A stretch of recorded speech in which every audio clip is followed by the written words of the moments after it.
আপনি যদি আমাকে জিজ্ঞাসা করেন বাংলাদেশের সবচেয়ে সুন্দর দৃশ্য কোনটি, আমি হয়তো বলবো কোনো বড় পর্যটক কেন্দ্র না, কোনো বিলাসবহুল রিসোর্টও না। আমি আপনাকে নিয়ে আসব গাজীপুরের এই ছোট্ট গ্রাম গুটিয়ায়। কারণ এখানে এখনো সকাল শুরু হয় পাখির ডাক দিয়ে, মানুষের চিৎকারে নয়।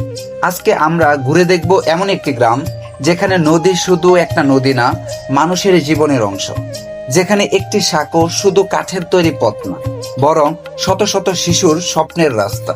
যেখানে সূর্যাস্ত দেখতে টিকিট লাগে না, তবুও সেই দৃশ্যটি অনেক দামি। দূর থেকে দেখলে হয়তো মনে হবে সাধারণ একটা নদী, কিন্তু এই নদীর গল্প জানলে বুঝবেন গ্রামের প্রতিটি মানুষের জীবনের সাথে কত গভীরভাবে জড়িয়ে আছে নদীটি। প্রতিদিন ভোর হলে এই নদী সবার আগে জেগে ওঠে। কেউ নৌকা নিয়ে বের হয়, কেউ মাছ ধরতে আসে, কেউ আবার নদীর পাড়ে নৌকায় বসে নতুন দিনের স্বপ্ন দেখে। শহরে আমরা ঘড়ি দেখে দিন শুরু করি, কিন্তু গ্রামের মানুষ এখনো প্রকৃতি দেখেই সময় বুঝে। সূর্য উঠেছে মানে কাজ শুরু, সূর্য ডুবেছে মানে গড়ে ফেরার সময়। দেখুন, নদীর ওই পাশে যে স্কুলটি দেখা যাচ্ছে, অনেক শিশুর জন্য সেখানে পৌঁছানো খুব সহজ কোনো বিষয় না। প্রতিদিন তাদের পার হতে হয় এই সাঁকো। প্রথমবার দেখলে হয়তো মনে হবে এটা তো খুব সাধারণ একটা সাঁকো, কিন্তু একটু ভাবুন, বর্ষাকালে যখন চারপাশে পানি বেড়ে যায়, তখন এই সাঁকোটা হয়ে ওঠে স্কুলে যাওয়ার একমাত্র ভরসা। ছোট ছোট বাচ্চারা ব্যাগ কাঁধে নিয়ে প্রতিদিন এই পথ পাড়ি দেয়। সাঁকো দিয়ে স্কুলে যাও? হ্যাঁ, ভয় পাও না সাঁকো দিয়ে স্কুলে যাইতে?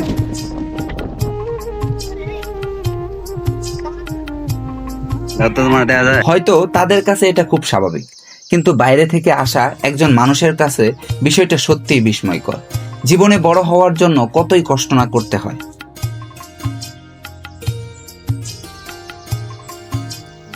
নদীর ধারে হাঁটতে হাঁটতে দেখা যায় কেউ বসে ফেলে বসে আছে ঘন্টার পর ঘন্টা।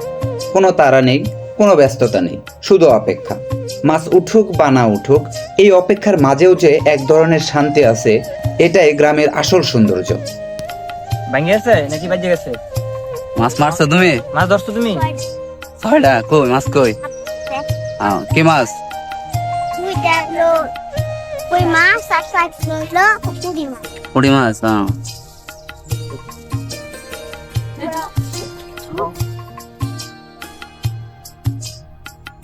মাছ।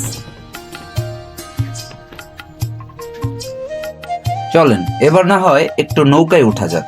জনপ্রতি 30 টাকা করে আমরা নৌকায় উঠে পড়লাম, কিন্তু 15 জন না হলে মাঝি মামা নৌকা ছাড়বে না। তাই একটু অপেক্ষা করছিলাম, আর এই সুযোগে মাঝি মামার সাথে একটু কথাও বলছিলাম। আসসালামু আলাইকুম। আপনার নাম কি আঙ্কেল? মোর্শেদ। আপনি নৌকায়, তাই না? এই যে নৌকায় উঠতেছে সবাই, এই নৌকায় উঠতেছে। এটা জনপ্রতি কত করে নেন আপনি? 30 টাকা। জনপ্রতি 30 টাকায় ঘোরায় নিয়ে আসা হচ্ছে ওই ব্রিজ আছে, ওটা কি সাভার ব্রিজ বলেন? আসলে ব্রিজ, আসলে ব্রিজ পর্যন্ত আপনাদের ঘুরিয়ে নিয়ে আসবে। অর্থাৎ জনপ্রতি 30 টাকায়। দেখেন অনেকজন হচ্ছে, 40 মিনিট লাগে যাইতে এবং আসতে। কতজন হলে ছাড়েন নৌকা? 15 থেকে 20 জন। 15-20 জন, 15 থেকে 20 জন। কতক্ষণ ঘুরান? কয় মিনিট? খালি যাওয়া আসা, এই এলিভেটর দিয়ে ঘুরে এনে খালি নামাই দিই। যাওয়া আর আসা। তো আমিও যাব এদের সাথেই, এই গ্রুপের সাথেই যাব। দেন হচ্ছে এই জায়গায় কিন্তু আমি আছি। হ্যালো, বসা লাগবে ওই সাইড, ওই জায়গায় ভালো ভিউ আসে, ওই জায়গায় বসা লাগবে। ভাইয়ের নাম কি? ভাইদের নাম? আমার নাম সিয়াম। সিয়াম। আমার নাম হৃদয় হাসান। হৃদয়। আমার নাম মিসবা। মিসবা, নাম তো সুন্দর, সুন্দর নাম মিসবা। তো বাইরে এখানেই থাকেন? গাজীপুরার? আমিও তো গাজীপুরার, মানে থাকি গাজীপুরার। তো যাই হোক, ভাইদের সাথে আমরা আজকে ঘুরতেছি, যাব মোটামুটি একটা সুন্দর একটা ভ্রমণ হবে আজকে ইনশাল্লাহ। দেখা যাক কি হয়, ছাড়বে খুব বড়ই মনে হয়। নৌকা যত সামনে এগিয়ে যায় ততই বদলে যায় দৃশ্য। কোথাও সবুজ গাছের সারি, কোথাও খোলা আকাশের সুবিশাল দৃশ্য, কোথাও নদীর জলের বাতাসের ছোট ছোট ঢেউ। মাঝে মাঝে মনে হয় প্রকৃতি যেন এখানে খুব যত্ন করে তার সৌন্দর্য সাজিয়ে রেখেছে।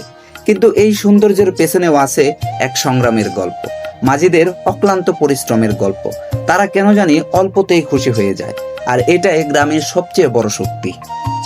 এখন ধীরে ধীরে বিকাল নেমে এসেছে, আকাশের রং বদলাতে শুরু করেছে, নদীর পানি সোনালি হয়ে উঠেছে, নৌকাগুলো ফিরতে শুরু করেছে, শিশুরা খেলাধুলা শেষ করে বাড়ির পথে, আর সূর্যমামা ধীরে ধীরে বিদায় নিচ্ছে। এই দৃশ্য ক্যামেরায় যতটা সুন্দর লাগে, বাস্তবে তার চেয়েও অনেক বেশি সুন্দর। মনে হয় পুরো গ্রামটা যেন একটা সোনালী রঙের আঁকা ছবির মতো হয়ে গিয়েছে। এখানে হয়তো বড় বড় দালান নেই, নেই কোনো বিখ্যাত পর্যটক কেন্দ্র, কিন্তু আছে শান্তি, আছে মায়া, আছে গ্রামের মানুষের সহজ সরল জীবনযাপন, আছে স্বপ্ন নিয়ে সাঁকো পার হওয়ার শিশুদের গল্প। তাই যদি শহরের ব্যস্ততা থেকে একটু মুক্তি খুঁজে নিতে চান, তাহলে এমন একটা গ্রামে চলে আসতেই পারেন।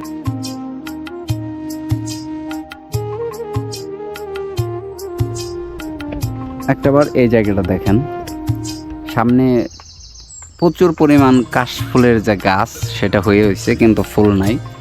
শরৎকাল হলেই কিন্তু এখানে প্রচুর পরিমাণ কাশফুল দেখা যাবে, তো আনফরচুনেট দেখা যাবে।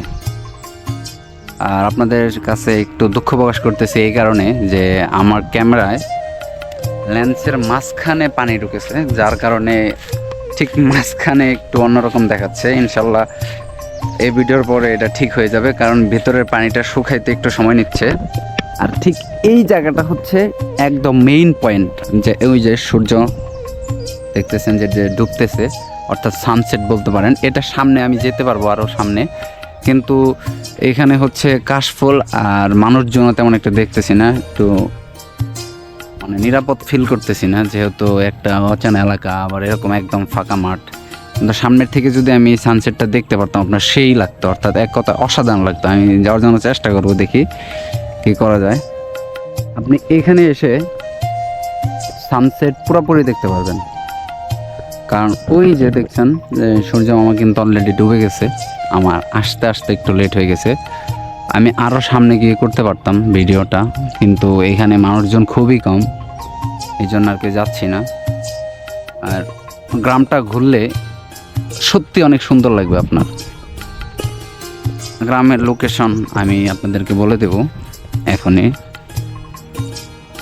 এখন মানে এই গ্রামের নাম কেন ঘুটিয়া, মূলত শত শত বছর পূর্বে এই গ্রামে শীতলক্ষা নদী এবং এর শাখা নদী দিয়ে বিস্তীর্ণ ছিল, যার কারণে এই এলাকায় প্রচুর পরিমাণে পলি পাওয়া যেত, মানে পলি জমি যেখানে ফসল উৎপাদন করতো কৃষকেরা। কিন্তু সেই পলিটা ছিল হচ্ছে গুটি গুটি, মানে মাটি তার থাকে না, একদম গুটি গুটি মাটি, এরকম মাটি ছিল। দেন সেখান থেকে এই অঞ্চলের মানুষজন এর নাম দিয়েছিল গুটিয়া বা গুটি গ্রাম। স্থানীয় একজনের কাছ থেকে শুনতে পারলাম যে এর নাম ছিল প্রথমে গুটি গ্রাম বা গুটি। সেখান থেকে আস্তে আস্তে কালের বিবর্তনে কিছু স্থানীয় মানুষের পরিক্রমায় বা স্থানীয় মানুষের চিন্তা ভাবনা থেকে এই গ্রামের নাম আসে গুটিয়া। আরও একটা বিষয় হচ্ছে, আমি যাওয়ার সময় আপনাদের একটা ব্রিজ দেখাবো, যে সেই ব্রিজের ঠিক এপারেই হচ্ছে গ্রাম অঞ্চল, আর ওই পার থেকেই হচ্ছে আবার গাজীপুরের যে শহরের যে ফিল্ডটা সেটা। তো মোটামুটি আমাদের এই গ্রাম ঘোরা শেষ, আশা করি আপনাদের ভালো লাগবে।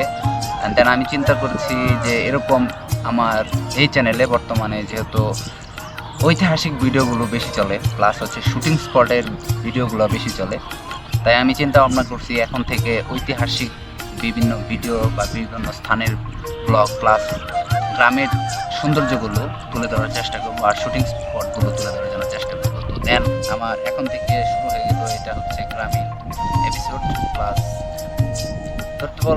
গ্রামীণ এপিসোড ধরা যায়, দেন মাঝে মাঝে রিসোর্টের বা পার্কেরও ভিডিও পাবেন ইনশাল্লাহ।